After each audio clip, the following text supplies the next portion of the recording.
Luna, editora general de Ojo Público, y los quiero invitar a enviarnos durante este programa sus preguntas en esa transmisión vía Facebook Live o en Twitter con el hashtag Ojo Público Pregunta. En medio del trágico avance que la pandemia está presentando en diferentes países, todos los sistemas de salud pública en territorios indígenas ubicados en la Amazonía están colapsados y al mismo tiempo se han ido registrando otros hechos que pueden ser el síntoma o los síntomas de lo que podría venir en los siguientes meses con la reactivación económica y con la necesidad de impulsar los ingresos para los diferentes países. ¿Qué hacer? Esta semana, por ejemplo, el nuevo ministro de Relaciones Exteriores en Perú, Mario López, puso en duda el acuerdo de Escazú, un acuerdo regional que permite el acceso a la información, la participación pública y el acceso a la justicia en asuntos ambientales. Y lo que dijo el canciller es que estaban evaluando no ratificarlo todavía porque no hay consenso. Con esta declaración, el canciller desbarató años de negociación impulsados por el Perú y su propio sector. Incluso fue el mismo Ministerio de Relaciones Exteriores el que dio la conformidad en su momento y lo remitió al Congreso de la República para continuar con el proceso de ratificación. Estas declaraciones del canciller ocurrieron en la semana también en la que el gobierno presentó su nuevo gabinete y se hizo además 5 días después de que uno de los gremios económicos más importantes del país, la CONFIEP, difundiera un comunicado acusando de que la firma del acuerdo de Escazú podría generar inestabilidad jurídica para la economía y las inversiones del país, y que incluso bastaba la Ley General del Ambiente para conceder estos derechos en el país.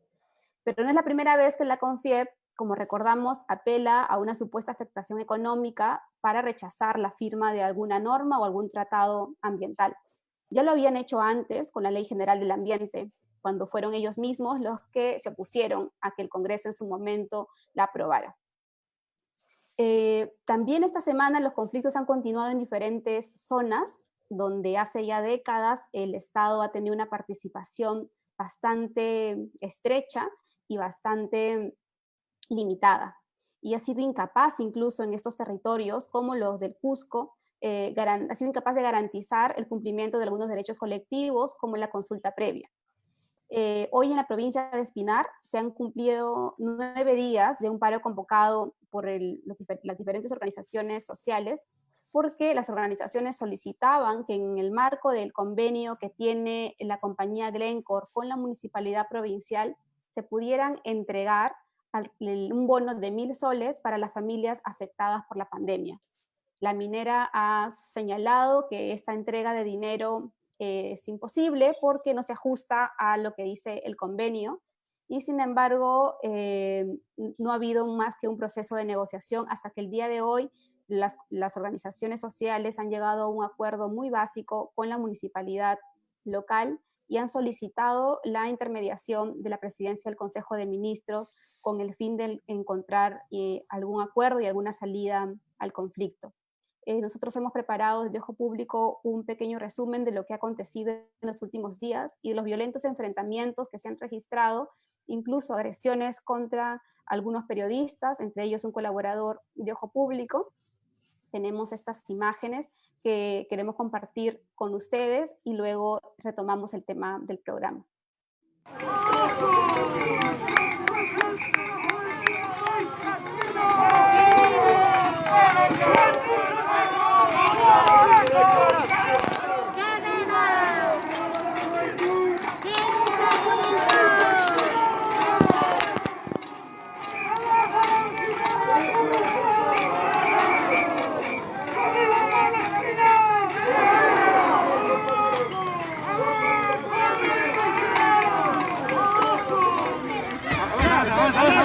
Señora, salga.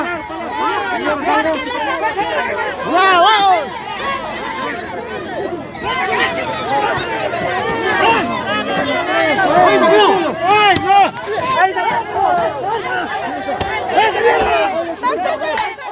Sí, que suelta, suelta.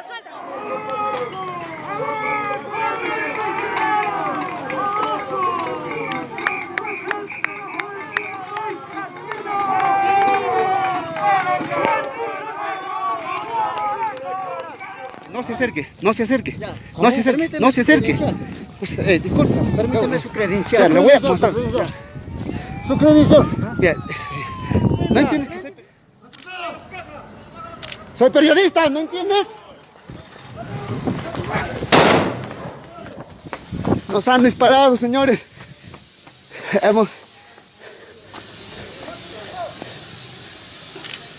Esos son los policías que nos han disparado. Hemos visto cómo nos han corrido, nos acaban de disparar. A pesar de que hemos manifestado que somos periodistas, sin embargo, han disparado.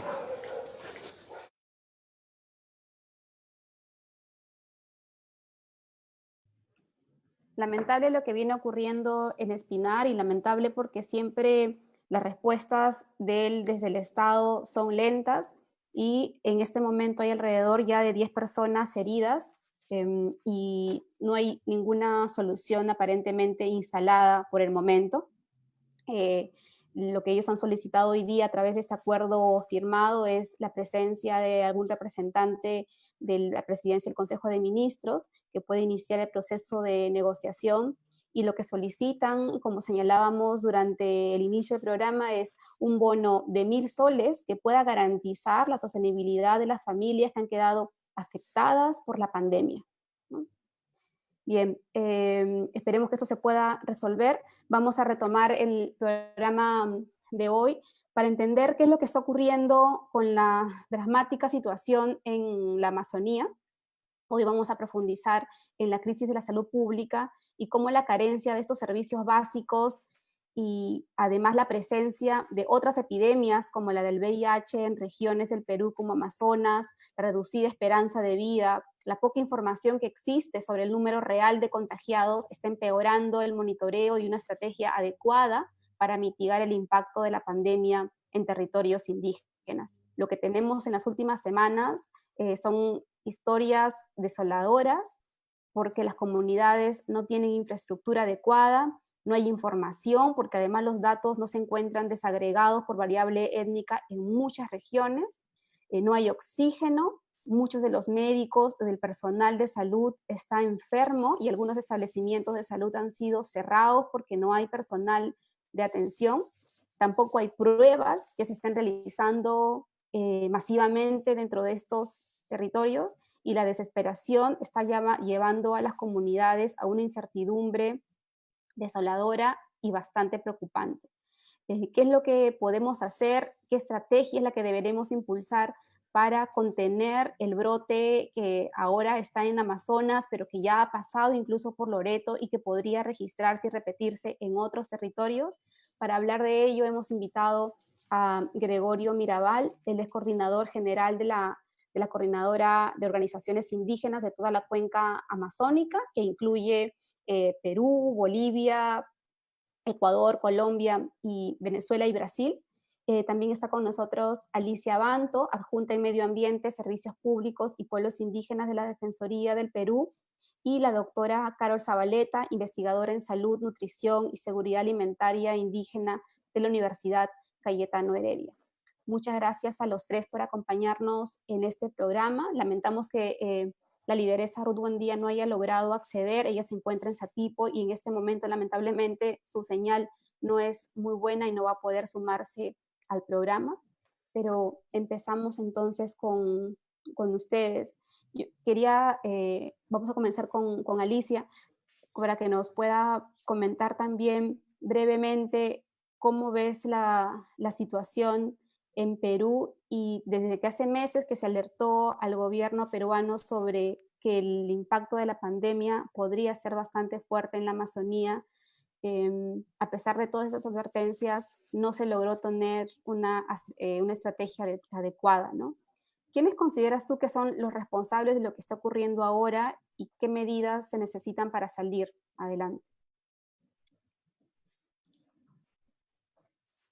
Muy buenas noches, Nelly. Muy buenas noches también a los demás participantes. Quisiera referirme en primer lugar a tres aspectos, ¿no? La pandemia empeora los problemas estructurales que ya afectaban sistemáticamente a a los hombres y mujeres indígenas que habitan en el Perú, pero también en el resto de países de la región, ¿no? Nuestro país, el Perú, como los países vecinos, adolecían de tres grandes problemas. La desigualdad, una enorme desigualdad que afectaba más aún a los indígenas. En segundo lugar, una discriminación muy alta, que es una discriminación que se expresa también en la falta de servicios, en la lejanía, en relación a la desatención, ¿no? A una desatención histórica del Estado hacia los pueblos indígenas. Entonces la discriminación y la exclusión se expresan y afectan sistemáticamente los derechos de los pueblos indígenas. Y en tercer lugar, la precariedad también de nuestros países para poder abordar adecuadamente el diálogo y la prevención de conflictos sociales, ¿no? Los aspectos vinculados a la situación, digamos, de los pueblos indígenas ahora se han empeorado completamente. Se han agravado al punto de que tenemos una alta incidencia de contagios en zonas indígenas debido a la falta precisamente de servicios. Por ejemplo, la carencia de agua potable, la carencia de tecnologías de la información agravan su situación e inclusive generan que haya más contagio en esas zonas. Más contagio porque ha llegado menos información, porque no hay precisamente agua y jabón para poder mantener los hábitos que implican frenar al coronavirus, ¿no? Entonces, si tenemos en cuenta que la pandemia empeora los problemas que ya afectaban a los pueblos indígenas, creo que la reflexión tendría que ser, hoy en día, es de qué manera se hace una contención sistemática a esa afectación que se ha incrementado, ¿no? Desde un principio, cuando empezó la pandemia, desde la Defensoría del Pueblo alertamos que se tenía que fortalecer todo el sistema de atención de salud. Sin embargo, hay que tener en cuenta que en el Perú el sistema de salud ya adolecía también de graves problemas. Tenemos un sistema de salud fragmentado, un sistema de salud con muchas debilidades regionales, carencias de gestión de los servicios, ¿no? Que se brindan en los centros de salud. Y toda esa problemática ha impedido que, por ejemplo, el Estado peruano haya tenido un mecanismo de contención de toda esta problemática. No ha habido una efectividad para poder frenar el impacto de la pandemia, ¿no? Y claro, a pesar de que desde los pueblos indígenas ellos han tenido una voz muy contundente pidiendo atención y pidiendo intervención del Estado. Instituciones como la Defensoría del Pueblo también han remarcado bastantes recomendaciones, pedidos, exhortaciones. Hemos urgido al Estado a sus tres niveles de gobierno, ¿no? Nacional, regional y local, para que intervengan rápidamente en los territorios indígenas. Pero ciertamente la capacidad del sistema de salud y la capacidad del Estado en general tiene muchas debilidades y precariedades. Quiero dar algunas cifras para mostrar cómo se refleja eso hoy en día, ¿no? Por ejemplo, ayer estábamos reportando que en la región Loreto habíamos detectado 15 establecimientos de salud cerrados por falta de personal de salud. En 32 microredes, por ejemplo, existían 844 trabajadores de salud contagiados. ¿Eso qué implica? Que al no haber reemplazo de personal, los establecimientos de salud que están más cerca a la comunidad se cierran. Ya en otro momento, por ejemplo, señalamos que en 2 provincias de la región Amazonas existían 19 centros de salud cerrados por falta de personal. También hace 2 días hemos reportado, por ejemplo, en Satipo, ¿no? Que muchísimos, centenares de personas de 3 comunidades indígenas habían resultado positivos en las pruebas y había habido obviamente un contagio muy alto, precisamente porque todos los mecanismos de prevención están fallando, ¿no? También hemos pedido, por ejemplo, esta semana nomás, les estoy hablando de cifras y de cosas que estamos reportando esta semana, ¿no? Hemos pedido, por ejemplo, a las autoridades de Ucayali reforzar la atención en las comunidades, porque hay 325 comunidades afectadas por el coronavirus. Es decir, en la región Ucayali ya hay 325 comunidades donde el coronavirus ya llegó, donde la pandemia ya está instalada en 325 comunidades. Entonces, solamente para señalar esos 3 ejemplos, ciertamente estamos en una situación muy adversa, desoladora en varios aspectos, porque lo que notamos es que hay unas limitaciones muy importantes para que se pueda llevar todos los insumos que se necesitan para llevar el personal.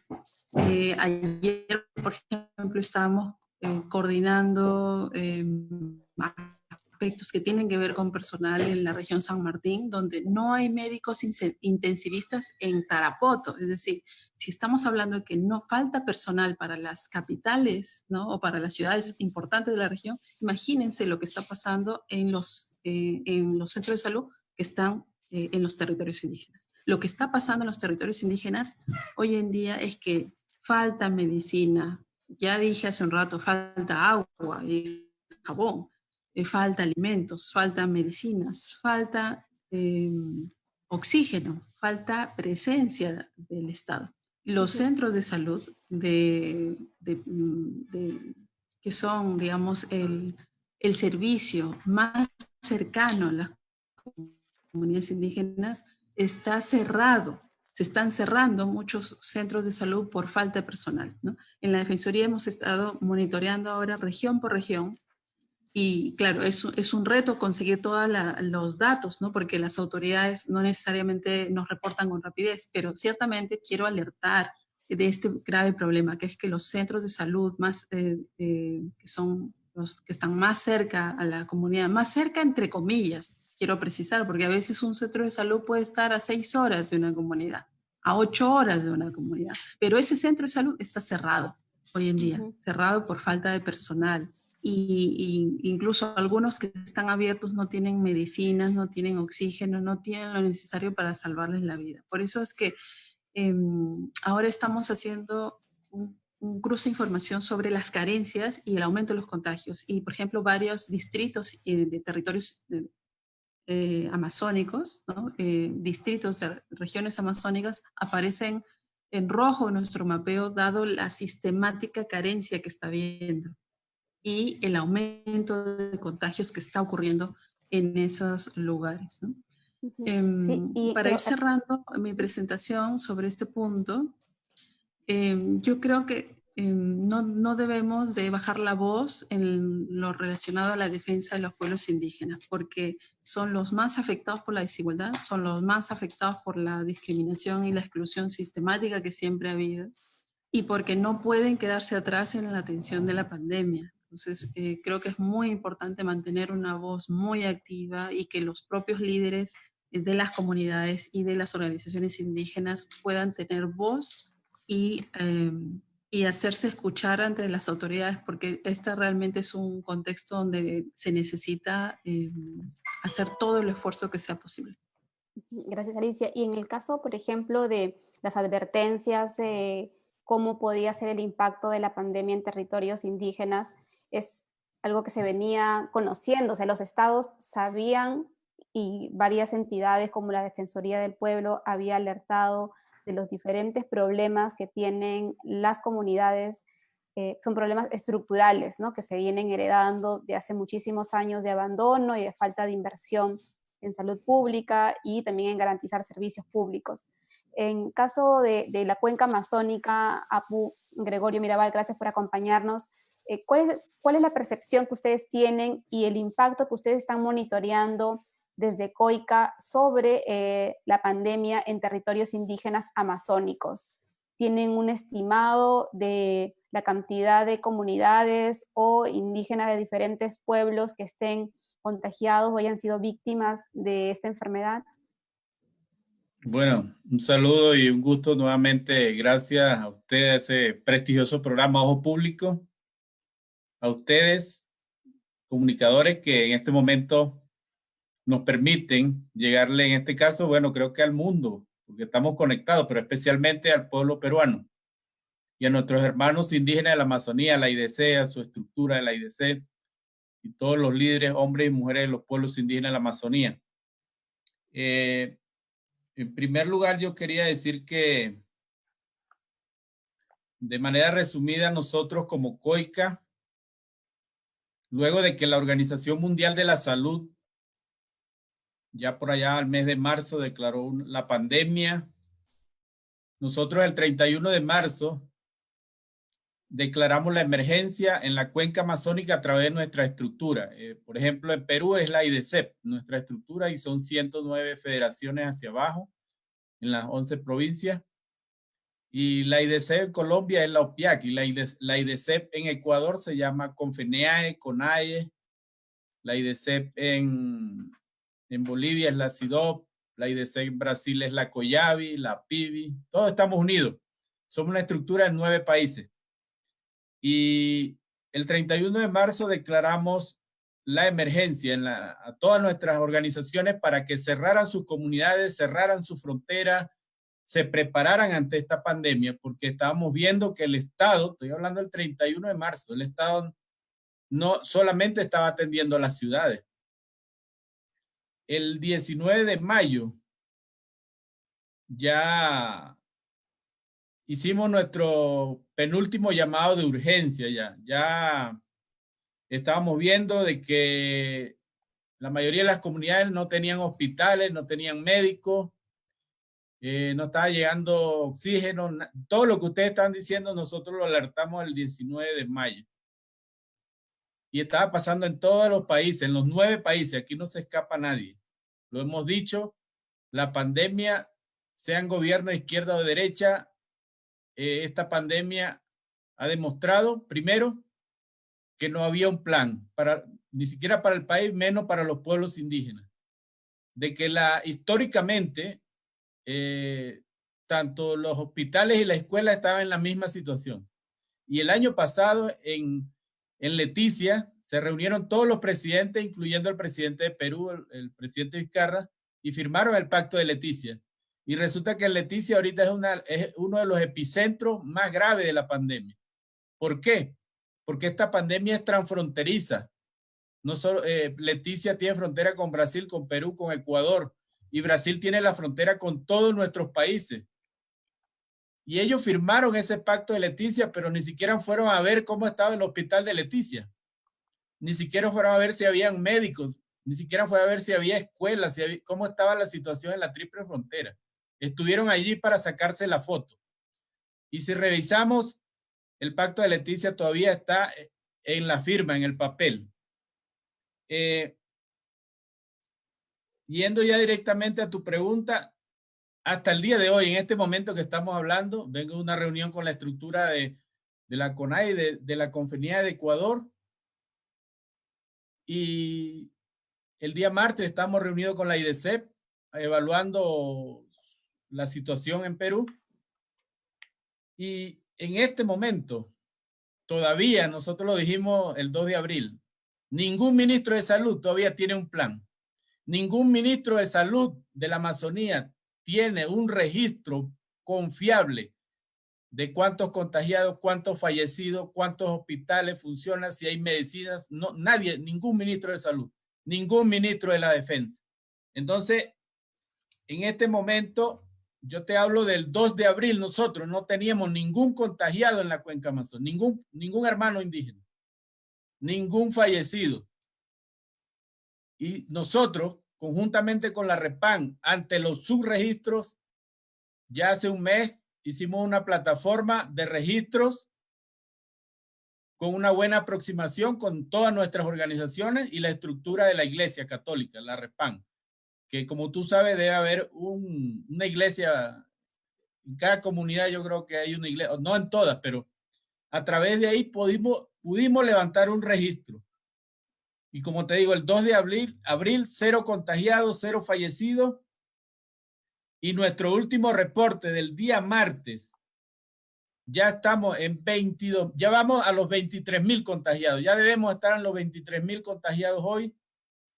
Y ya superamos los 1,100 fallecidos. Ya debemos estar por los 1,200 porque lo que estamos revisando es que diariamente están falleciendo 4 hermanos indígenas en la cuenca amazónica, en los 9 países.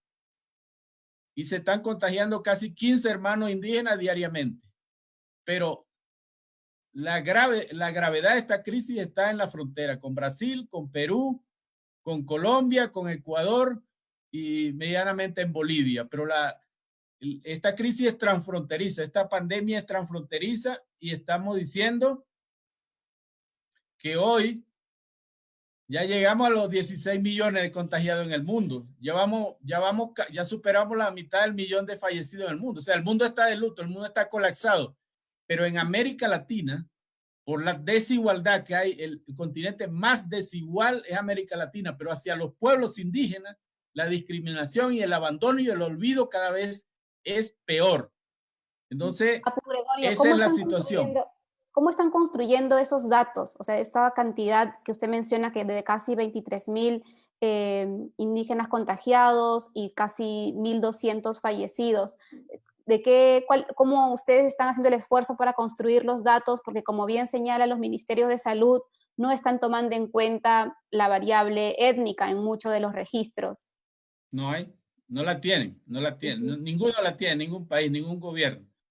Como le digo, cada sacerdote, cada monja, como le dicen, que está en una comunidad, manda su registro al sistema de la Repan. Y por ejemplo, en Perú, 109 federaciones, llegamos a la organización, mandan sus casos. Gracias a Dios tenemos la ventaja de la tecnología, a la IDC transmite a COICA y construimos es un aproximado, pero creo que hemos superado a los gobiernos.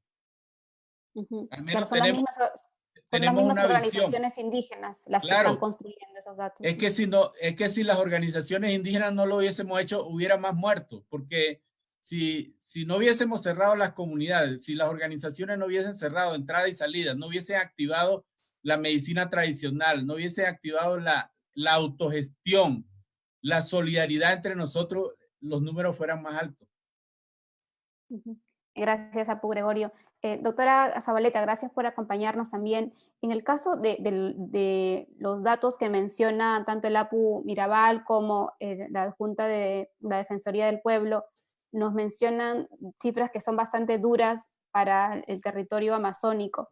Y sin embargo, los países, por ejemplo, no pasan por primera vez una pandemia. O sea, ya antes hemos tenido la epidemia del H1N1, sin el impacto, claro, que tiene la del COVID-19, pero pudo habernos enseñado algo, teniendo en cuenta incluso, como usted ha señalado en alguna información, que el H1N1 también impactó de manera desigual y con mayor dureza hacia las poblaciones indígenas, ¿no?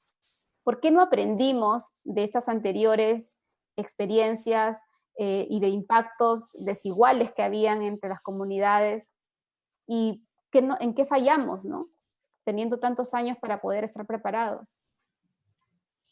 Muchas gracias, Nelly. Gracias a Apu Gregorio y a Alicia. En verdad, es un honor de verdad estar con ustedes hoy día. Escucho las palabras del Apu y voy a tratar de hacer eco de lo que él dice y también lo que nos ha informado Alicia, porque es información que nos puede ayudar a responder la pregunta que tú tienes, Nelly. Entonces, haciendo eco a lo que ellos han mencionado, el Perú es un país que lo tenemos como de ingresos medios, que lo creemos como un país que está desarrollándose, pero se está desarrollando, como dice Alicia, de una manera desigual, donde la discriminación existe y donde la precariedad de los servicios de salud y también de los servicios educativos, que es lo que el Apu Gregorio ha mencionado, están perennes. Y estas desigualdades, ¿en qué las vemos? Porque para mis colegas médicos, por ejemplo, o para los salubristas, los epidemiólogos, aquellos que quizás a veces no podemos escuchar directamente algunas voces que pueden ser muy, muy fuertes, ¿no? Que son mensajes muy duros de estos términos como discriminación, exclusión, son términos que no te enseñan cuando tú estudias medicina ni cuando tú estudias biología, son términos que vienen de otras disciplinas y que muchos de los líderes, tanto indígenas como no indígenas, manejan, ¿no? Entonces, lo que quiero decir es que, por ejemplo, en el tema de la cuarentena, ¿no? Es cierto, como dice el APU, han hecho una cuarentena estricta y sin embargo, en este tiempo que han tenido cuarentena, los gobiernos no han logrado reconocer ese esfuerzo que han hecho las comunidades para poder implementar estrategias para las comunidades. O sea, no han tomado ese aporte que estaban haciendo de no complicar la vida a los países, ¿no? De no complicarlos, porque de esa manera es como que ellos están aportando de esa manera. Segundo, como tú dices, en el tema de H1N1 hemos tenido alguna evidencia, pero los países no han estado mirando eso, sino, claro, han estado mirando lo que pasa en las mayorías y en las clases, mejor, en los grupos que son más grandes, ¿no? Que tienen mayor predominancia. Y es por eso que se dice discriminación y por eso se dice desigualdad, porque nos hemos preocupado en buscar ventiladores, en ver los medicamentos, hidroxicloroquina, ivermectina, drogas, y nos hemos olvidado de los pueblos que han estado aislados, han estado tratando de resistir, quienes no tenían información, como dice Alicia, no tenían servicios de tecnología para tener información. Entonces, eso, por ejemplo, es un ejemplo de lo que es la discriminación y la exclusión, de manera práctica, ¿no? Entonces, no nos hemos puesto a mirar desigualdad, y simplemente, ¿por qué? Porque claro, como país tenemos otra prioridad, pero al mismo tiempo es una cosa irónica, ¿no? Porque por un lado miramos a la Amazonía como un lugar hermoso, lleno de recursos, y que es importante para el desarrollo de todos los países de América Latina. Sin embargo, a la hora de preocuparnos y de mirar a su gente y a su población, los ponemos en la cola, ¿no? Entonces, y eso es otro ejemplo que te voy a dar, es en el tema, por ejemplo, de los estudios de prevalencia. Ya se empezaron a hacer estudios de prevalencia, porque claro, primero no hemos tenido pruebas, como dice Alice, como dice Lapo, y como tú dices, nuestros sistemas precarios, y ningún sistema en verdad en el mundo ha estado listo para recibir esta pandemia. Esa ya es una responsabilidad global. Sin embargo, cuando se han conseguido ya las pruebas y se han armado los equipos, se han empezado haciendo estudios de prevalencia en Lima, en Cusco, en Iquitos, pero hasta ahora no tenemos un estudio de prevalencia en una comunidad indígena. Y entonces, este tipo de ejemplos que son muy simples, ¿no? A eso se refiere Alicia cuando dice desigualdad, cuando dice discriminación, cuando dice desatención, ¿no? Entonces, a eso yo estoy tratando de como traducir, ¿no? Algo que quizás pueda ser un poco más entendible quizás, y también para hacer eco de lo que dice el Apu Gregorio, que las organizaciones indígenas están tratando de dar voz a lo que ocurre en las comunidades. Entonces, pienso que sí, que ya ahora que estamos como más, ya han pasado más de 6 meses, ¿no? ¿Cuántos meses ya pasaron desde que empezaron los casos? Podemos hacer un alto y empezar a mirar y atender de manera efectiva, como dices tú, con información, porque ni siquiera información eficiente, ¿no? De manera efectiva hemos tenido en estas comunidades. Entonces, eso quería decirte para ver si aprendemos mirando, o sea, tratando de analizar lo que es la desigualdad, lo que es la exclusión y la discriminación.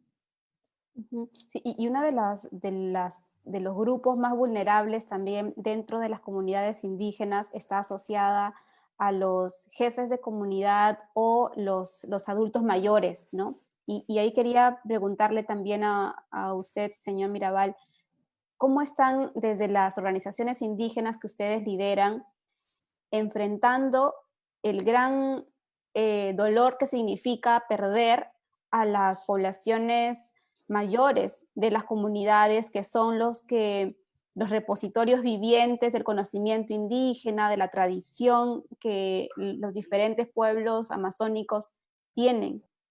Ustedes están notando que tal vez entre los miles de fallecidos, los 1.200 fallecidos que ustedes están identificando, ¿hay alguno de estos líderes comunales que también al mismo tiempo son la memoria y el conocimiento de los diferentes pueblos indígenas? Bueno, en la cuenca amazónica hemos perdido mucho ya.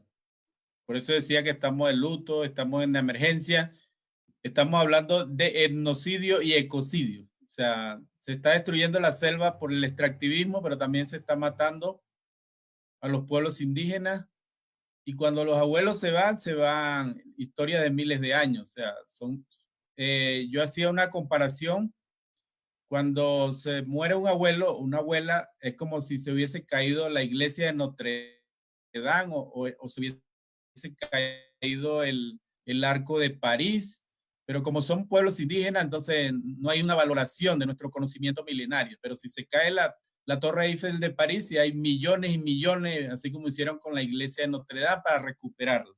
Entonces, yo creo que aquí sí es importante, con mucho dolor, yo voy a citar las palabras de un líder de Perú, porque estamos hablando para los hermanos peruanos, y lo quiero decir no solo para los pueblos indígenas, sino para la memoria. O sea, una de las pandemias, yo digo que estamos viviendo varias pandemias, y una de ellas es nuestra falta de memoria para todo el pueblo, para todos los países en general. Eso no pasa solo en Perú. Nos olvidamos muy rápido de las crisis, de la discriminación y de todo lo que nos pasa. Lo olvidamos muy rápido y se acuerdan del pueblo solamente cada 4 años. Cada 4 años en nuestros países hay aviones, hay helicópteros, hay médicos, hay operativos, hay medicina, pero solamente para buscar los votos electorales, para llegar al poder, a la presidencia, una alcaldía, una prefectura. Ahí sí hay recursos, pero es cada 4 o 5 años y nos olvidamos de eso. Entonces cada 4 años nos olvidan, no hay escuela, no hay salud, no hay médicos. Entonces, con esto quería yo citar a un líder fundamental de los pueblos indígenas amazónicos que se nos fue. Y él hizo tantas cosas hermosas que, bueno, se recordó nada más cuando murió, que es Santiago Manuín. Ese Apu, ese líder aguajún, el baguazo no se lo pudo llevar en ese enfrentamiento, esa violencia tan fuerte, que se está olvidando también el pueblo de Perú, que eso fue por la crisis estructural de corrupción, de falta, porque esto también tiene que ver con la corrupción. Cuando no hay medicina, cuando no hay atención, la corrupción está debajo de todo esto. Entonces, esa crisis estructural del baguazo no lo pudo llevar al líder. Él sobrevivió a eso, él liderizó eso en su territorio, en su pueblo. Pero esta pandemia se lo llevó. Esta pandemia del olvido, de la falta de medicamentos, de medicina, de atención en las comunidades. Y él dijo esto. Le dijo, fui testigo de la fuerza del baguazo. Pero él decía, es triste decirlo, pero la Amazonía es un cementerio de proyectos mal diseñados, sin consulta, hechos en oficina y lamentablemente peor ejecutados. Y eso no es solamente en Perú, en toda la Amazonía, en todas las comunidades indígenas. Entonces, en esta parte yo quiero hacer un llamado, porque yo decía que son varias pandemias. Y en el Perú, la pandemia, y en los gobiernos nuestros de la Amazonía, los 9 gobiernos, hay una pandemia de incapacidad estructural de dar un servicio básico a nuestra gente. Básico como el agua. Esta pandemia sin agua es otra pandemia, porque el agua contaminada con mercurio o el agua contaminada por petróleo o el agua contaminada en las ciudades es otra pandemia. ¿Cómo tú vas a lavarte las manos o a tener sanidad si no tienes agua? O si la tienes contaminada. La otra pandemia de nuestro gobierno es la falta de diálogo y acción. Todavía no quieren hablar con la IDC, no quieren hablar con sus bases, no quieren saber nada de los pueblos indígenas, no quieren articular. Esa es otra pandemia que tenemos que superar juntos como pueblos. Y la otra pandemia, yo digo que ya no es incapacidad, sino la discapacidad de nuestro gobierno para hacer respetar y cumplir las leyes. Hay leyes ambientales, hay leyes para los pueblos indígenas, hay leyes para garantizar el agua, hay leyes para garantizar los derechos de todos nosotros, pero no se cumplen. Entonces yo lo dejaría allí como una reflexión no solamente para los hermanos de Perú, para nuestros pueblos indígenas del Perú, sino para toda la cuenca amazónica. Sí, y Alicia, en el caso de la Defensoría del Pueblo, ¿cómo es que están también viendo lo que vienen, los siguientes retos? Porque lamentablemente, como mencionaba el Apu Gregorio y también la doctora Zabaleta, ya hay una gran cantidad de víctimas, tanto en contagiados o en fallecidos, dentro de comunidades indígenas, pero lo que se quiere es mitigar este impacto de alguna forma. Y al parecer no hay todavía una estrategia exacta de cómo hacer los próximos meses. ¿Qué recomendaciones plantean ustedes desde la Defensoría y a quién? Si es un trabajo del Ministerio de Salud, del Ministerio de Cultura, un trabajo conjunto con las organizaciones indígenas, ¿cuál debería ser la ruta para mitigar este impacto que ya es bastante durísimo en todas las comunidades indígenas de la Amazonía? Nelly, en verdad es una pregunta compleja, pero claro, necesaria, ¿no? Porque creo que no podemos darnos por vencidos a pesar de que estamos atravesando una situación muy dura ya, ¿no? La Defensoría del Pueblo está planteando varias cosas, quiero resaltar tres. En primer lugar, queremos que el gobierno tenga digamos, una intervención masiva en relación a la prevención a través del uso de las mascarillas y a través de campañas muy fuertes de promoción y de sensibilización y de compromiso social con relación al cuidado que hay que tener a nivel nacional para frenar el contagio. Y eso implica, desde luego, que tenemos que volver al principio y hacerlo mejor, porque desde un principio dijimos hay que usar una comunicación adecuada con la población indígena en su lengua y hay que reforzar los mensajes en relación a la prevención. Hay que usar las mascarillas, hay que tener un distanciamiento social, hay que evitar que la gente se exponga innecesariamente.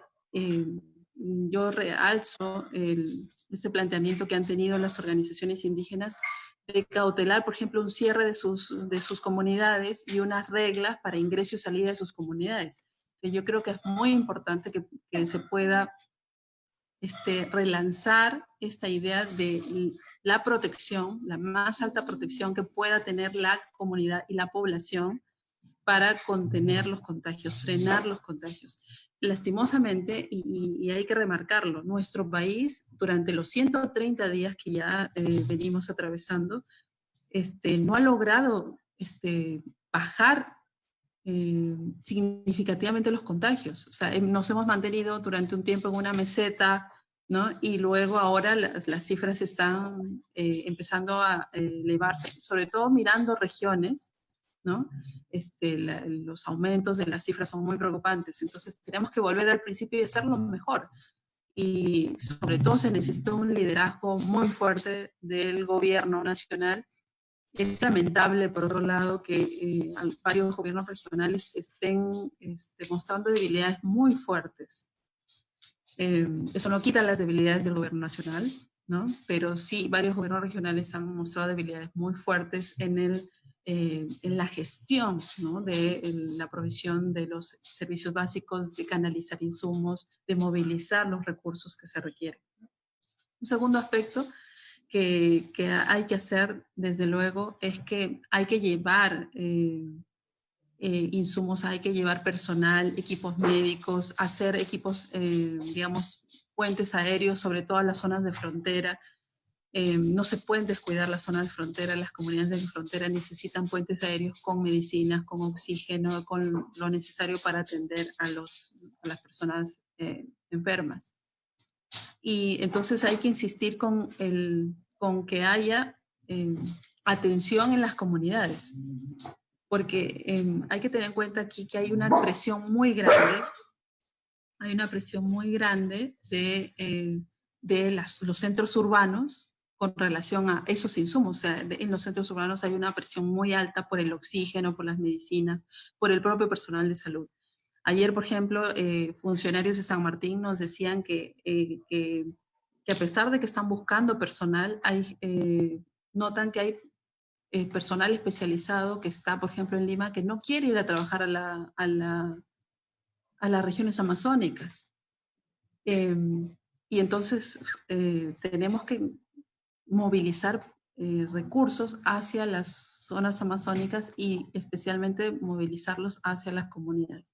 Y por otro lado, un tercer aspecto es que tenemos que evitar situaciones de contagio masivo en las comunidades. Por ejemplo, ha sido totalmente reprochable que los alcaldes o los propios ministerios hayan implementado medidas de intervención en las comunidades que han sido de alguna u otra manera generadoras de mayor contagio social, contagio del virus, ¿no? Porque por un lado, por ejemplo, el hecho del el ingreso a las comunidades sin cumplir los protocolos, ya sea de municipios o de otro tipo de personal, y la movilización de gente que ha habido para cobrar los bonos, que en verdad, haciendo una revisión más exhaustiva, ahora vemos con preocupación, incluso estos días la Defensoría del Pueblo ha pedido al Ministerio de Inclusión Social que evalúe, ¿no?, que en ciertas zonas de la Amazonía especialmente se tendría que reevaluar el tema de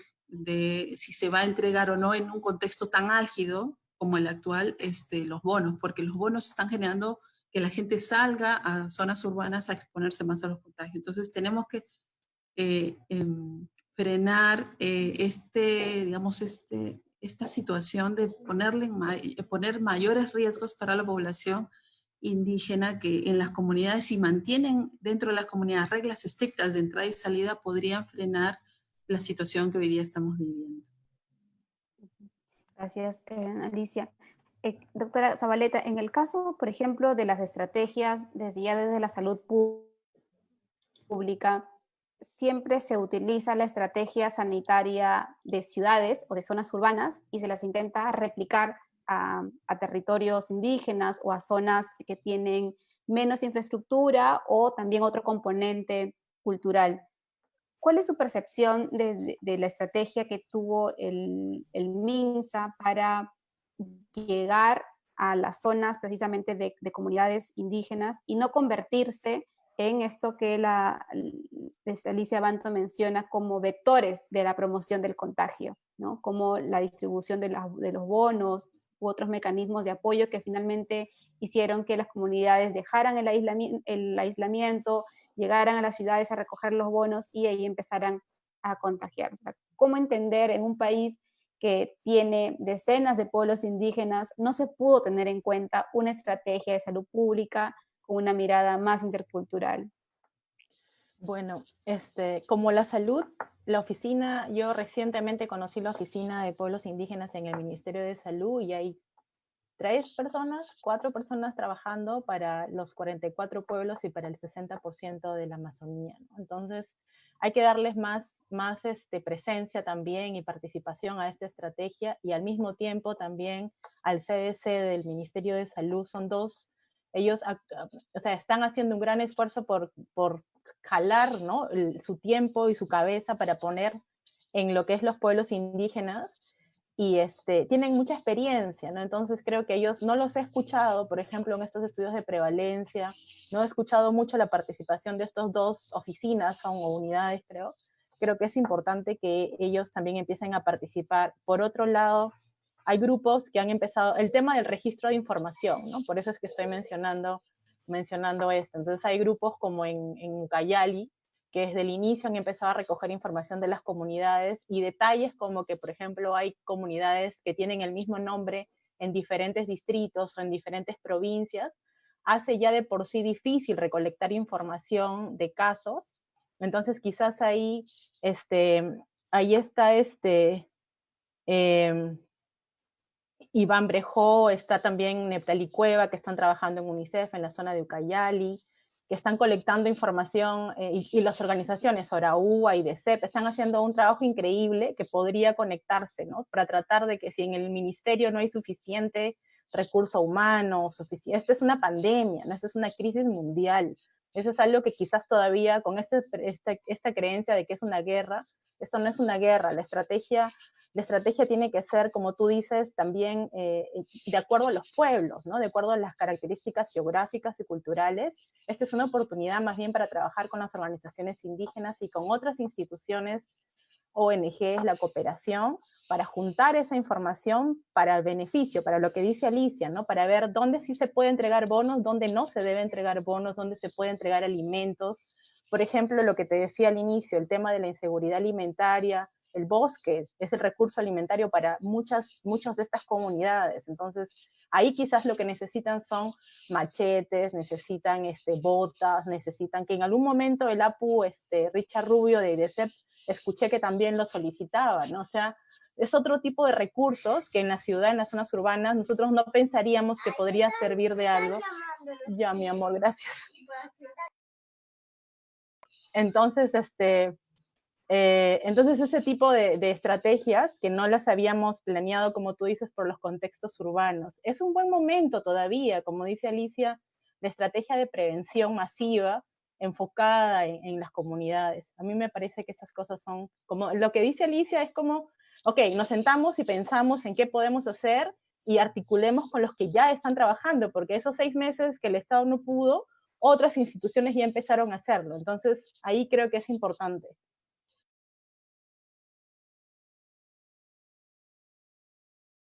En el caso de las organizaciones indígenas del COICA, APU, Gregorio, ¿cuál es del diagnóstico que ustedes hacen sobre los territorios que están siendo más afectados por la pandemia? O sea, ¿dónde hay mayor cantidad de casos o mayor impacto también en letalidad del virus? ¿Cuál es la percepción que hacen en el resto de países de la cuenca amazónica? Yo estoy totalmente de acuerdo con Alicia y Carol de que a pesar de la inacción y de la incapacidad de diálogo y de acción de los gobiernos, los pueblos indígenas no hemos parado, estamos en acción permanente. No nos rendimos y siempre estaremos esperando por el Estado, ¿no? Siempre, todavía estamos esperando el diálogo, ¿no? No solo la IDC, sino también en Ecuador, en Bolivia, en Brasil es terrible la falta de diálogo. Pero no por eso nos echamos en una hamaca, estamos luchando contra esta pandemia. Y como yo te dije al principio, los focos más graves de esta pandemia son transfronterizos. Leticia, Tabatinga, yo te decía, Brasil tiene frontera casi con toda la Amazonía, con Ecuador, ahí en esos sitios es donde se demostró la vulnerabilidad del Estado, del abandono en la frontera. Si los hospitales de las grandes ciudades, de las capitales amazónicas, ¿no? Con capacidad para 1,000, 2,000 personas, cuando las capitales amazónicas ya superan los 200,000, 300,000, 500,000 personas, y ahí no atienden a los pueblos indígenas. Imagínate en la frontera, en Leticia. Entonces, la primera propuesta, bueno, países, así como se reunieron para el Pacto de Leticia para hacer una foto, reúnanse urgentemente para un plan transfronterizo en salud para erradicar esta pandemia, pero con los pueblos indígenas, con la IDC, con sus bases. Porque así se derrotó el cólera, así se derrotaron las otras pandemias anteriores, trabajando juntos. Y si hablamos de la capital de las ciudades, es otra realidad, ahí también hay indígenas urbanos, pero lo más grave son los que están allá en la frontera, en las comunidades donde no están esos servicios. Y bueno, también decirle a la doctora que refuerce, creo que la doctora Carol tiene que reforzar en este momento, que ya ustedes entraron en la post-pandemia, nosotros estamos preocupados no solo por la economía, o sea, si se va a reactivar la economía, que no sea para meter más concesiones petroleras y mineras, eso sería terrible, porque yo creo que la doctora sabe que gran parte o sea, una de las causas de esta pandemia es la destrucción de la naturaleza, es la contaminación del agua. Entonces, en estos momentos estamos preocupados y ojalá que nos pueda ampliar también la doctora, que no solo la pandemia, ya también en la Amazonía ya brotó el paludismo nuevamente. Ya hay tuberculosis, ya hay dengue, ya hay chikungunya, ya hay neumonía, los niños están muriendo por neumonía. Hay enfermedades de la piel por la contaminación, eso no ha parado, y eso también refleja la crisis estructural sanitaria y en las ciudades el VIH, en las ciudades el cáncer. O sea, yo por ejemplo estoy ahorita en Ecuador y aquí ya no, en las capitales no hay camas, ni en los privados ni en los públicos, están colapsados. Entonces, si tú quieres un servicio y si no tienes dinero, te dejan afuera. Entonces, creo que es importante mirar a la solidaridad, buscar el diálogo, porque el Estado tiene esa responsabilidad constitucional. Yo pido al pueblo de Perú, le hago un llamado al pueblo de Perú, apoyen a la IDC a esta búsqueda de diálogo, apoyen a las organizaciones indígenas. Le digo aquí a Alicia, a la doctora, unámonos para que oigan a los pueblos, porque oír a la IDC, oír a la Amazonía, es oír también al pueblo de Perú, que también necesita mejores servicios. Debemos hacer una plataforma de defensa de nuestros derechos constitucionales, porque la Constitución obliga al Estado. La Constitución obliga al presidente de la República a hablar con su pueblo y a buscar soluciones. No lo vamos a dejar solo, vamos a ir a ayudarnos entre todos. Entonces yo creo que entre todos tenemos que ayudar para que cada quien haga su deber y cumpla con su derecho. Abu Gregorio, en el caso de ustedes, se han llegado a reunir con la Organización Mundial de la Salud, ustedes les han alcanzado, tengo entendido también, un punto de vista sobre cuál debería ser esta estrategia de intervención del Estado durante la pandemia, pero esa recepción que han tenido con ellos, no todas las organizaciones indígenas la han tenido con todos los gobiernos, ¿no? Así es, bueno, lo que está pasando en Perú en este momento, que al principio se hizo un decreto con el Ministerio de Cultura, el decreto quedó en decreto, se habló del bono, el bono se politizó solo para los que votaron por mí, entonces las comunidades que no votaron por ellos no tenían derecho al bono o nunca llegó.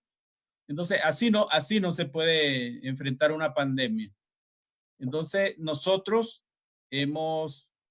así como estamos hablando con ustedes, hemos hecho el esfuerzo con la OMS, OPS, ONU, hemos hablado con el nuevo relator de derechos de pueblos indígenas de Naciones Unidas, con la relatora de derechos de la OEA. O sea, hemos presionado por todas partes, en los medios de comunicación. El fin de semana hicimos el grito mundial por la Amazonía, donde estuvo la IDC, estuvieron sus organizaciones. Estuvimos en la Asamblea Mundial por la Amazonía, con todos los 9 países, y nos conectamos con Europa, Estados Unidos, para presionar, porque también los gobiernos de Europa están dando mucho dinero a nuestros países para la pandemia, pero no se ve dónde va ese dinero. Por eso hablamos de corrupción.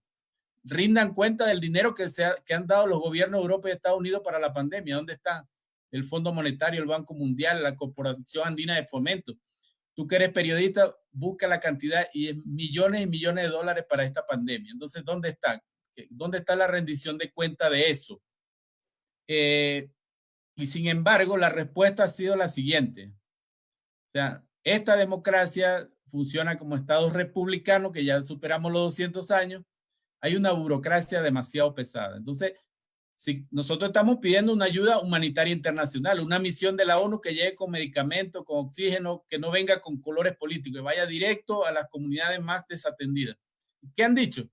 Necesitamos el permiso del presidente de la República, necesitamos el permiso del Ministerio de Salud, necesitamos el permiso. O sea, ya han pasado más de 130 días y ya han pasado 6 meses de la pandemia o sea, ¿cuándo va a salir ese permiso? Si nosotros no hacemos nada, si estuviéramos esperando por ese permiso.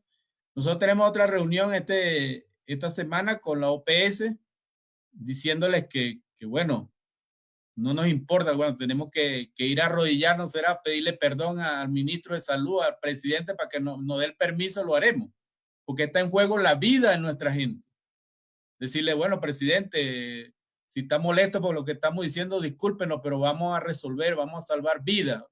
Ojalá que yo ruego porque ellos no le den dengue a los presidentes, a sus hijos, a su familia, porque así sí yo creo que ellos sentirían el dolor de la gente, igual a los ministros.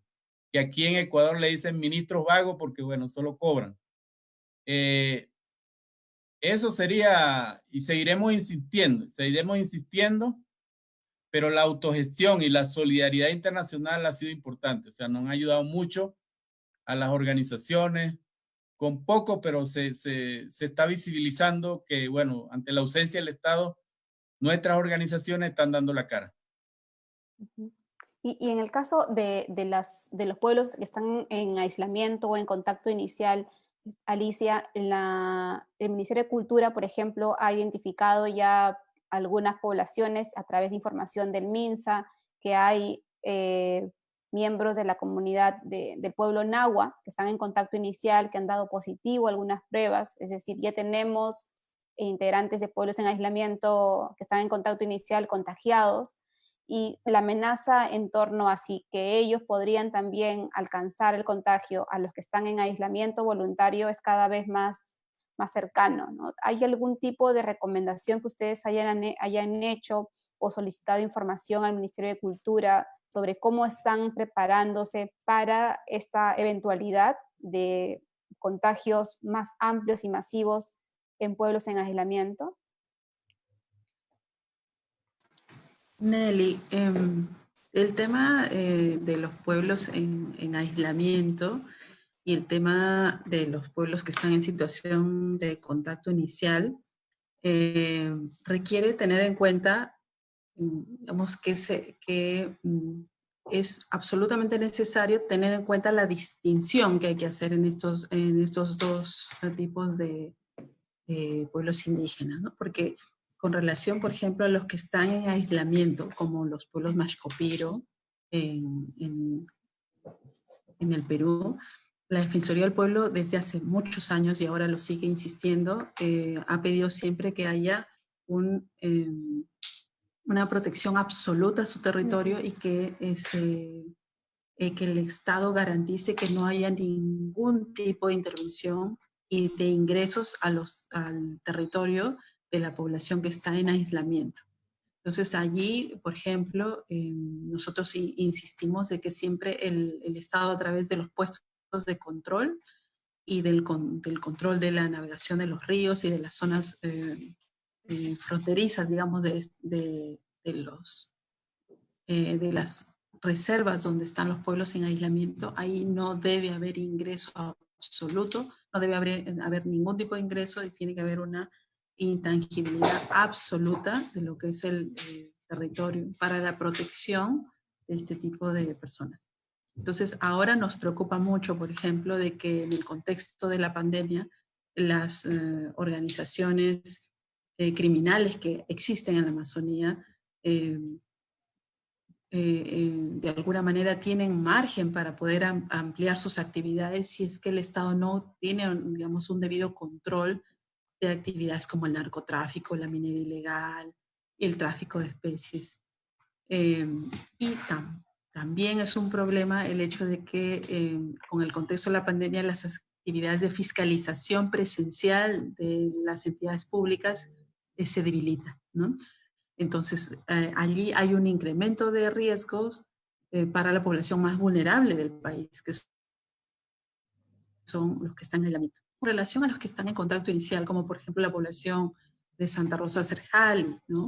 O parte de la población Nahua, que lamentablemente ya tiene casos positivos, allí desde luego no se aplican reglas diferentes, pero en el contexto de la pandemia creo que se tendría que repensar el tema de del cuidado del contacto, ¿no? Si bien es cierto, hasta ahora se decía contacto inicial, pero en un contexto de pandemia habría que hablar de un contacto excepcional, ¿no? La población debería de estar más cuidada y el territorio, las áreas que están ocupadas por población en contacto inicial debería ser más protegido ahora porque hay un contexto de pandemia.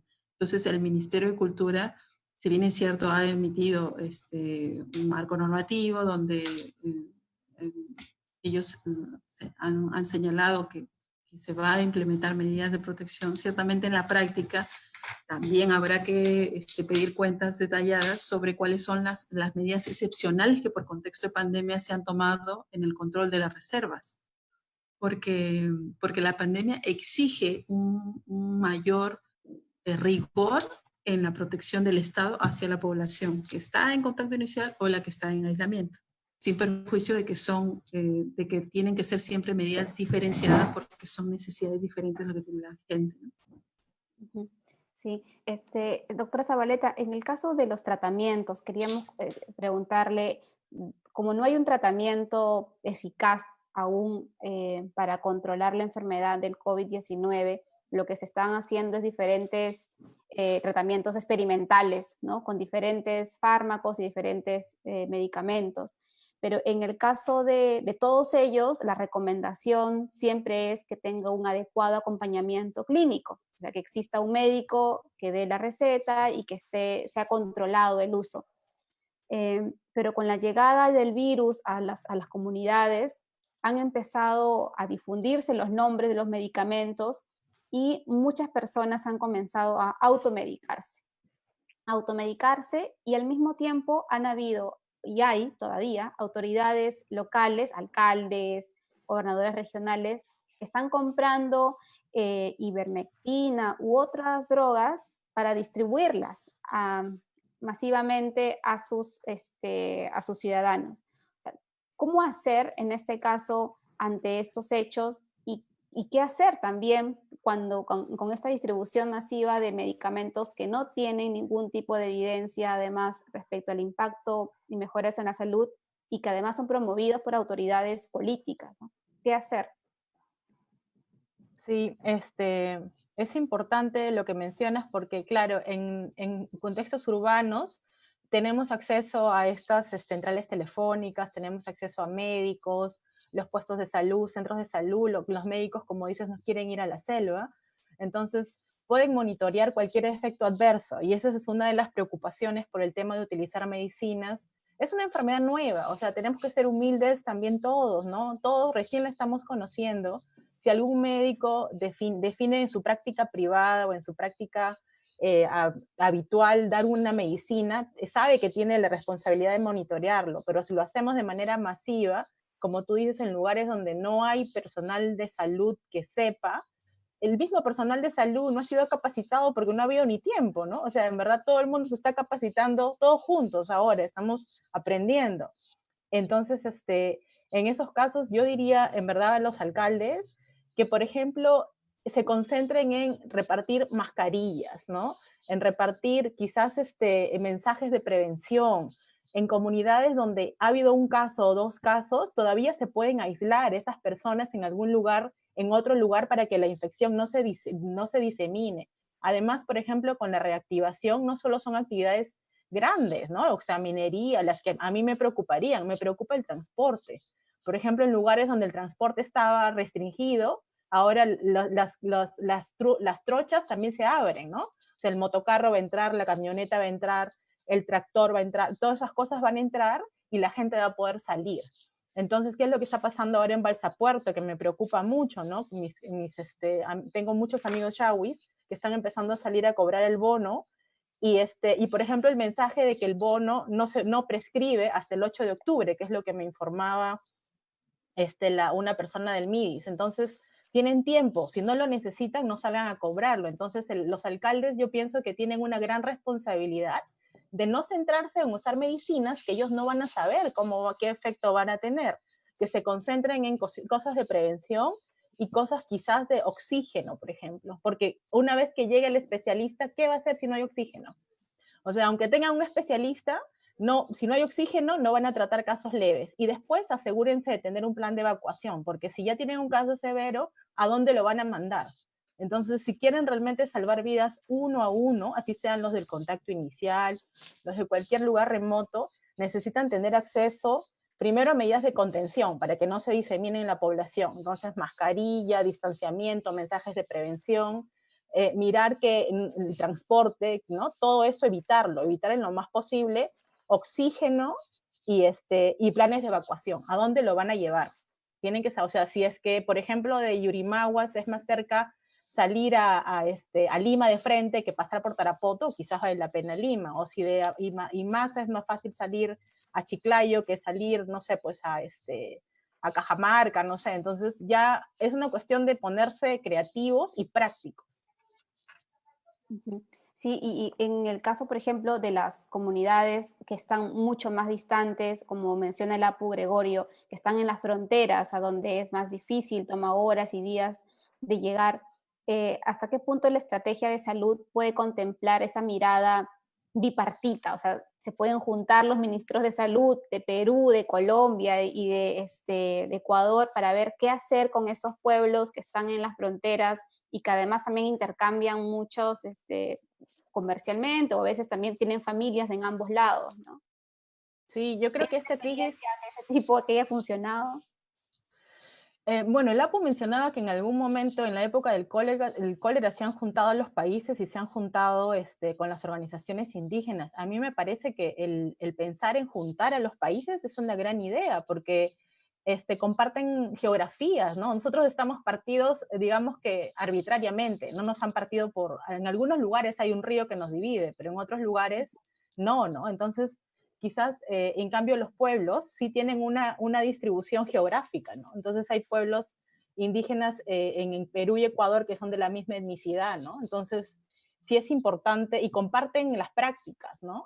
Y también los tránsitos, o sea, transitan, no necesitan un carro ni necesitan un avión para pasar de un país a otro, transitan rápidamente por caminos que nosotros no conocemos, y va a ser difícil reconocerlos. Entonces, esa me parece una idea interesante la que está proponiendo el Apu Gregorio, de generar este espacio internacional como América Latina para trabajar las fronteras. Y hay una experiencia, ahora que lo mencionas, el tema de PAMAFRO, anteriormente, para combatir el tema de malaria, crearon ellos estrategias en zonas homogéneas.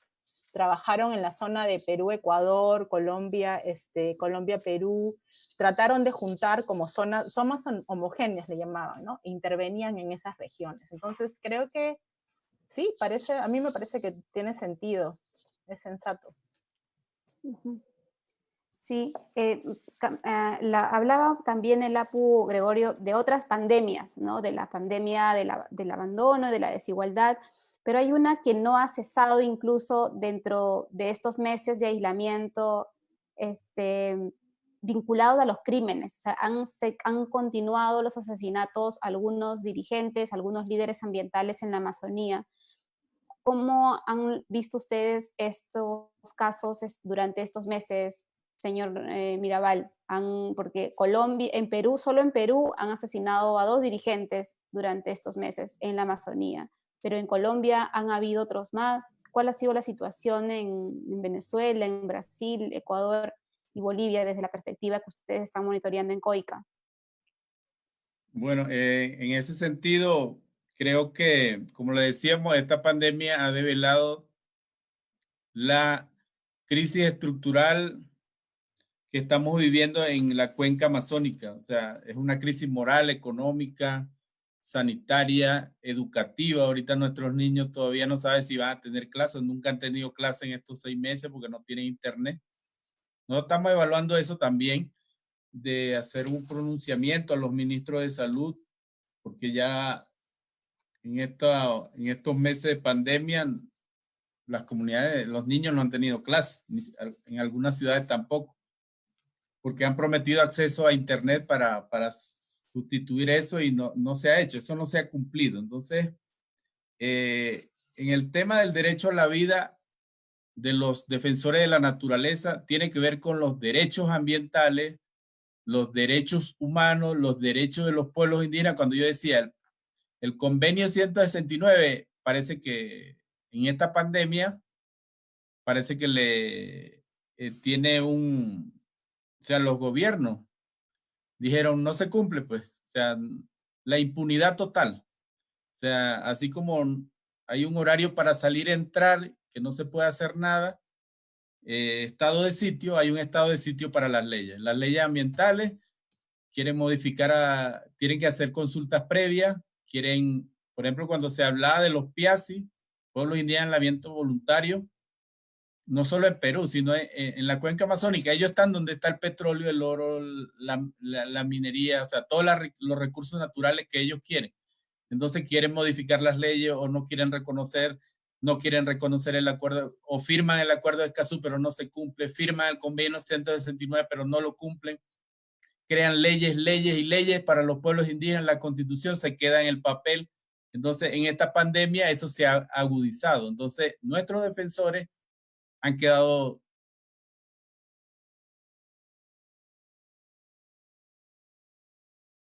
indefensos ante la minería ilegal, el extractivismo, y ahí vienen los asesinatos, porque la gente está defendiendo su territorio. Brasil, Colombia son los que están en primer lugar. O sea, gracias que en Perú son 2, pero en Colombia ya van casi 300. En Brasil ya se ha perdido la cuenta, ya van por 400, 300, 400. Entonces, en estos momentos, en nuestros países, en algunos de nuestros países donde hay más violencia hacia los defensores indígenas, en el caso de Colombia y de Brasil, lamentablemente cuentan con la impunidad y el silencio, en este caso del presidente Bolsonaro, en este caso del presidente Duque, que todos los días están matando a un indígena y hay un silencio institucional desde la Constitución y de los presidentes de esos países. Sí, la pandemia ha aislado a muchas familias, pero no ha sido capaz desde el Estado de proteger a los indígenas que ya estaban además durante varios años amenazados. Como usted menciona, Colombia y Brasil tienen la trágica cifra de ser los países con más casos, pero en Perú hemos solo durante estos 4 meses registrado 2 asesinatos y además la impunidad que esto genera, ¿no? Porque con el sistema de justicia también paralizado, muchas de estas investigaciones no han podido continuar. Usted mencionó, Apu Gregorio, el acuerdo de Escazú, y quería consultarle a Alicia también cuál es el punto de vista que tienen desde la Defensoría del Pueblo.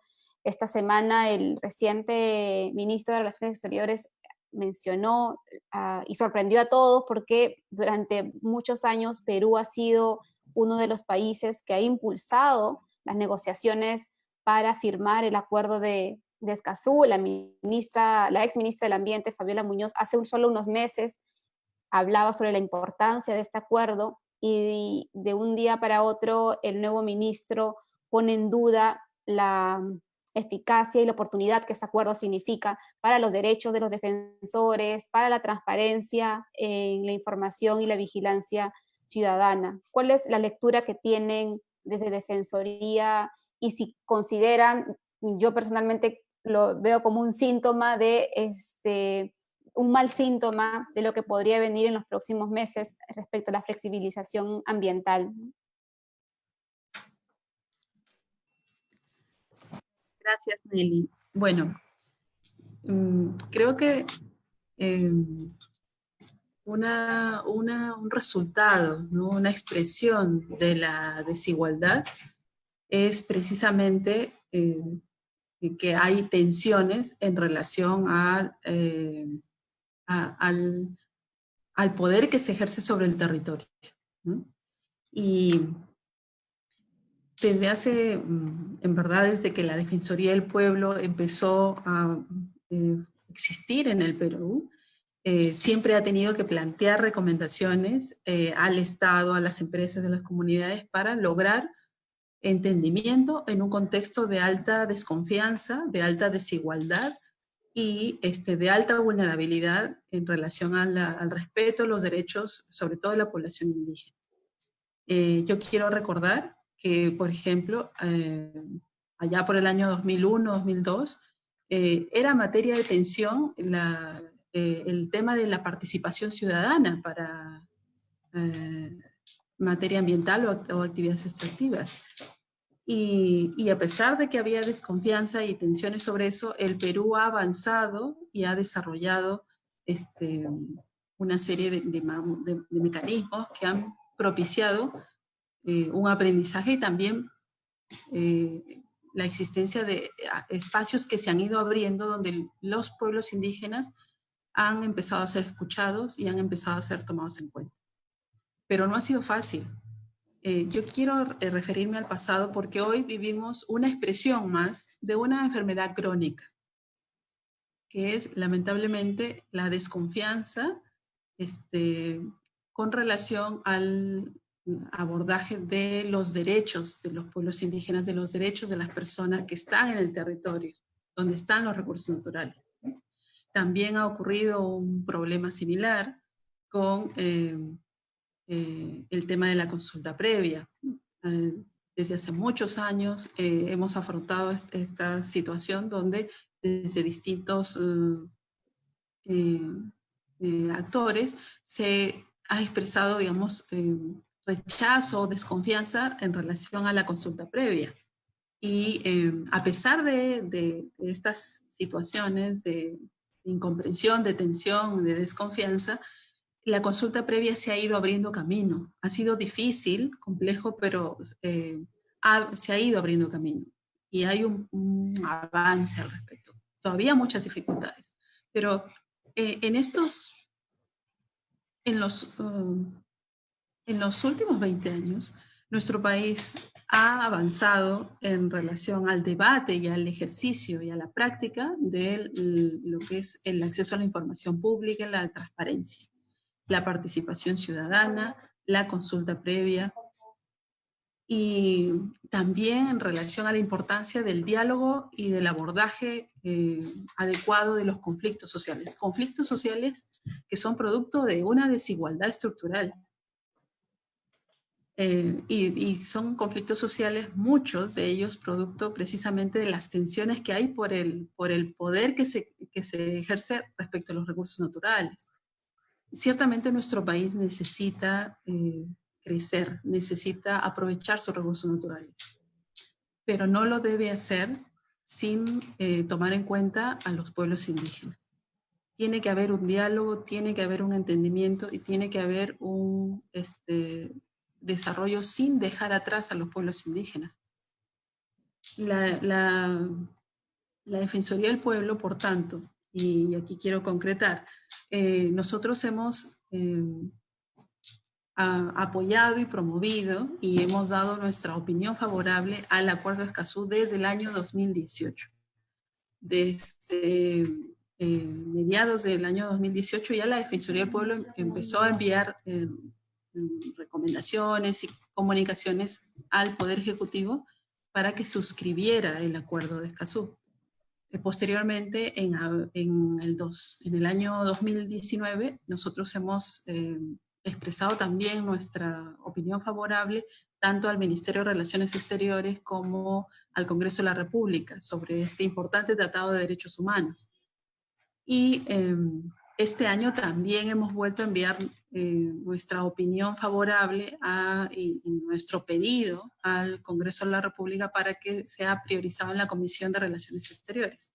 Entonces, la Defensoría del Pueblo se ha venido pronunciando, pero no solo a favor del Acuerdo de Escazú, sino a lo largo de su existencia en favor del derecho a la información, en favor de la transparencia, en favor de la participación ciudadana real, en favor de una consulta previa efectiva, ¿no? En favor del diálogo, de un diálogo que sea constructivo, pero siendo conscientes de que tiene que ser un diálogo que fomente la lucha contra la desigualdad.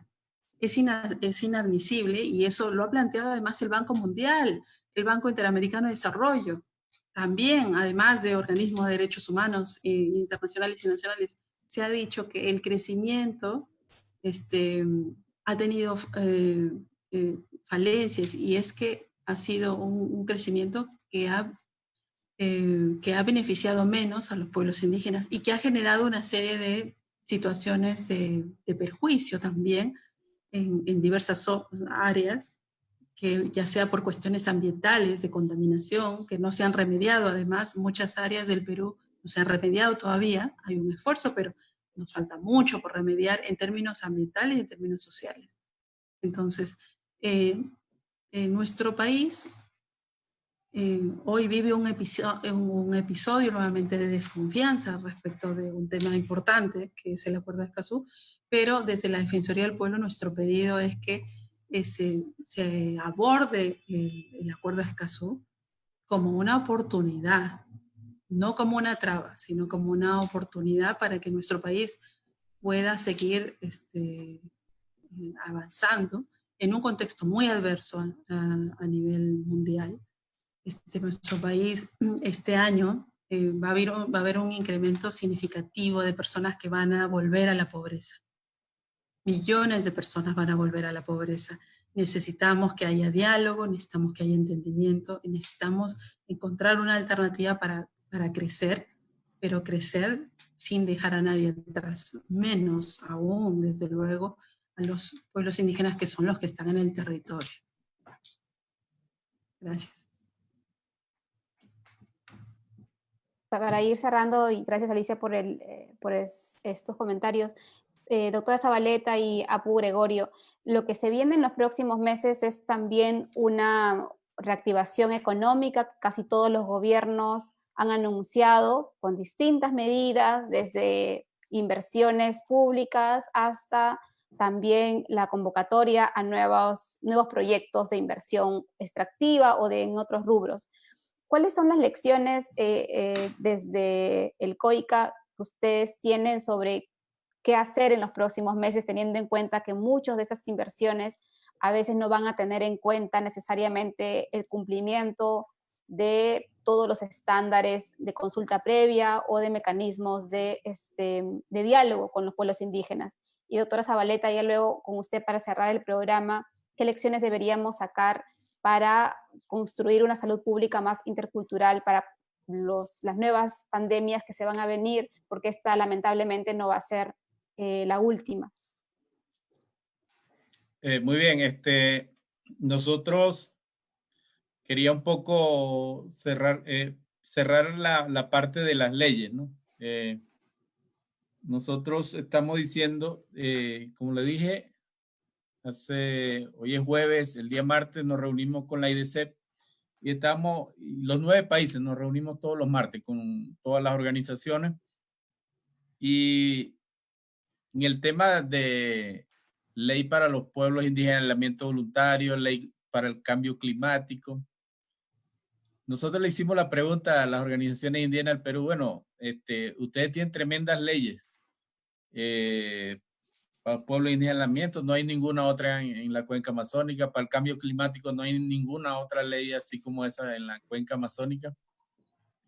Explíquenos, ustedes como que están muy bien porque tienen muy buenas leyes que nosotros todavía no hemos podido lograr en otros países, era la pregunta. Y la respuesta es que no se cumplen.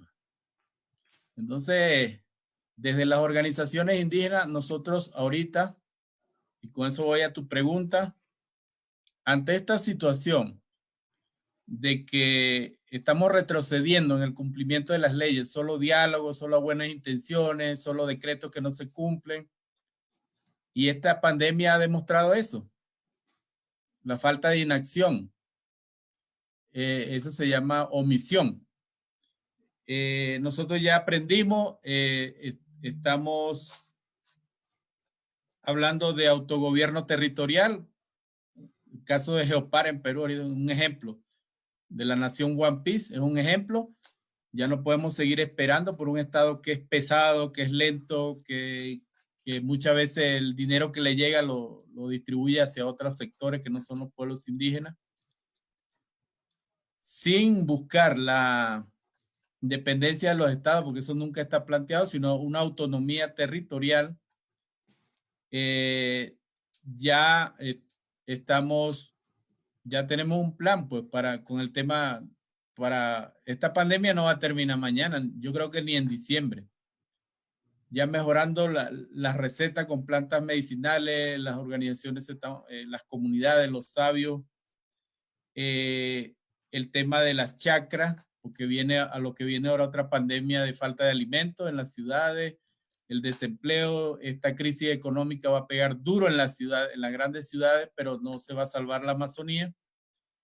Viene una crisis alimentaria fuerte, están saliendo nuevas enfermedades, y el tema de salud, alimentación y educación ya la estamos viendo como lo enfrentábamos antes, sin el Estado. Sí, o sea, ojalá el Estado se siente, converse, haga acciones, siempre vamos a esperar eso, pero hasta los momentos no se ve, pero sí hay un plan, nos estamos preparando con la autogestión y con la solidaridad internacional. Hay mucha gente que no son de América Latina, que ni siquiera conocen la Amazonía, que están apoyando con medicamentos, con prevención, que están apoyando con alimentos a las acciones de las comunidades, de las organizaciones indígenas.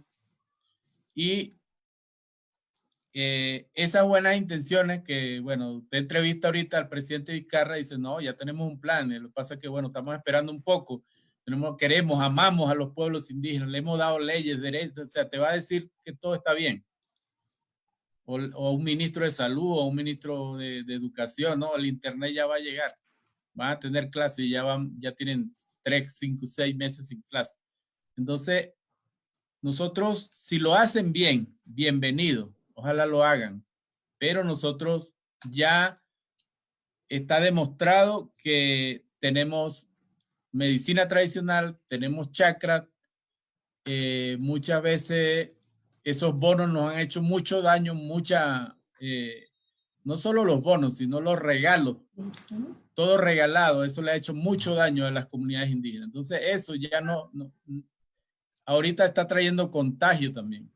Entonces, no todos estamos conscientes de eso, pero las organizaciones indígenas sí están debatiendo un plan para la post-pandemia, como lo dijo, no solo a diciembre, para el próximo año y lo que viene.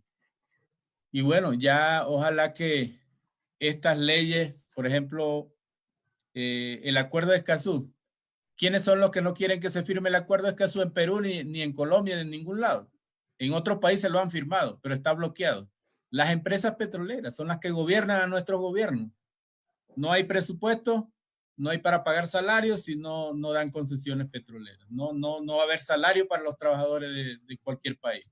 Entonces, nosotros ya aprendimos, sabemos eso. Entonces, bueno, si no es posible que si el petróleo sale de la Amazonía, sea de Ecuador, de Colombia, Perú, y no tenemos médicos, y no tenemos escuela, y no tenemos... entonces el petróleo que sale ahí es ¿para qué? ¿Para el bienestar de quién? ¿Solo de las grandes ciudades o solo de Europa y de dónde va ese petróleo?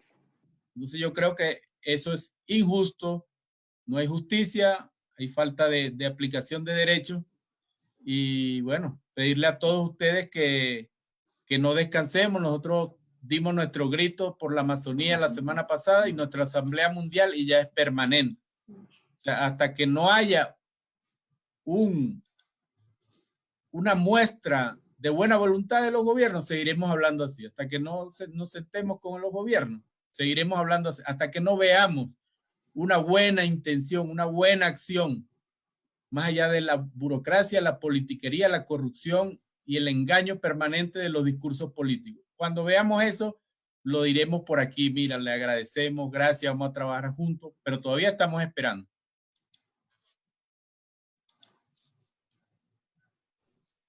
Gracias, Apu Gregorio. Doctora Zavaleta, entonces, ¿qué lecciones sacaría usted para enfrentar y modificar también la estructura de salud pública ante esta pandemia? Tú me preguntaste también acerca de la salud intercultural, ¿no? Entonces, ¿cómo hacemos con la pandemia la salud intercultural en un país como el Perú y como el resto de la Amazonía? Son 9 países que comparten la Amazonía y comparten en miles de comunidades indígenas. No podemos, a mí me resulta muy difícil hablar de interculturalidad si no aseguramos los derechos a la salud de estas personas. Podemos hablar de interculturalidad cuando tenemos a los 2 grupos, a los 3 o a los 4 grupos al mismo nivel de negociación o al mismo nivel de empoderamiento. Ahorita los que podemos tener acceso a servicios, como dice la agua, los que estamos en otra condición. ¿Cómo podemos hablar de un intercambio de conocimientos, que podría ser la interculturalidad, si no a ellos no les garantizamos que pueden tener, como dice el APU, educación, servicios de salud, información en su propio idioma, reconocimiento quizás de su medicina también, ¿no? De su medicina indígena, y de lo que dice el APU, que a mí me preocupa mucho, que era lo que hablamos al inicio, que es el tema de la seguridad alimentaria y nutricional. Porque ya sabemos los altos niveles de desnutrición que existen en la Amazonía, también de anemia, y también el incremento de las enfermedades crónicas asociadas a los cambios de dieta, que hay reportes en Brasil, en Venezuela, en Colombia, en Bolivia. Entonces, esto, cuando hablamos de, honestamente, yo estoy aprendiendo en que cuando hablamos del derecho a la salud, tenemos que hablar de abordar todos estos problemas que existen ya. Y claro, en Lima o en Quito o en otros lugares no hay malaria, no hay dengue. Entonces las enfermedades, el perfil epidemiológico es distinto. Pero igualito, así como al inicio hemos postergado atender a los pueblos, igualmente tenemos la conducta con otras enfermedades. Postergamos hablar acerca de las enfermedades que prevalecen entre los pueblos. Entonces yo sugiero de verdad que sigamos enfocándonos en mirar cómo hacer que estas poblaciones tengan una salud, el derecho a tener una buena salud y bienestar. Y después hablamos de la interculturalidad. Gracias, doctora Zabaleta. Bueno, muchísimas gracias también a los que nos han acompañado en este programa. Hemos estado con Gregorio Díaz Mirabal, coordinador general de la COICA, que es la organización que reúne a todas las organizaciones indígenas amazónicas de Perú, Brasil, Venezuela, Colombia, Ecuador y Bolivia. También ha estado con nosotros Alicia Abanto, adjunta de Medio Ambiente y Pueblos Indígenas de la Defensoría del Pueblo, y la doctora Carol Zabaleta, investigadora en salud, nutrición y seguridad alimentaria. Esto ha sido Ojo Público Pregunta. Van a poder ver el programa en las diversas plataformas y los invitamos el próximo jueves a la misma hora, 6:30. Muchas gracias. Muchas gracias. Gracias a ti.